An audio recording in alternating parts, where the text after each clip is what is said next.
जय माता दी। नमस्कार सज्जनों। आज मैं नवरात्र में नौ शक्तियों की साधना के बारे में संक्षिप्त विवरण बताऊंगा। मित्रों, नवरात्र नौ शक्तियों से युक्त होने से नवरात्र कहा जाता है। नौ शक्ति भी संयुक्तम नवरात्रम तदुच्यते।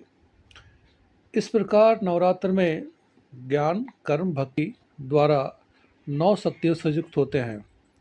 नौ शक्तियों से युक्त होने हेतु महाकाल संहिता में 3 कल्प बताए गए हैं। पहला है उत्तम कल्प, दूसरा है मध्यम कल्प, तीसरा है तृतीय कल्प। ये 3 कल्प है। उत्तम कल्प में इसमें अष्टादश भुजा उग्रचंडा दुर्गा महालक्ष्मी का प्रबोधन आश्विन कृष्ण नवमी के मध्यकाल में 32 अक्षर वाले मंत्र से महामाया की पूजा की जाती है। फिर शुक्ल प्रतिपदा में घट स्थापित कर उसके निकट या उस पर करवाल को स्थापित कर उसमें पूजा करते हैं।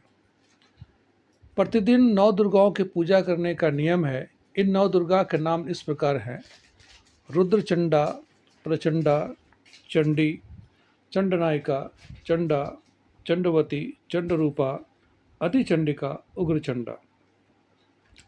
मध्यम कल्प, इसमें षोडश भुजा भद्रकाली दुर्गा महाकाली का प्रबोधन आश्विन कृष्ण चतुर्दशी में यंत्र या मूर्ति में प्रतिमा में स्थापित कर अमावस्या तक प्रतिदिन पूजन कर या शुक्ल प्रतिपदा के प्रातः काल में घट स्थापित कर उसके ऊपर या निकट उक्त यंत्र या प्रतिमा को प्रतिष्ठित कर शुक्ल नवमी तक 9 दिनों तक इसका अलग अलग 9 दुर्गाओं का अर्चन कर 10वीं विसर्जन करने की विधि है।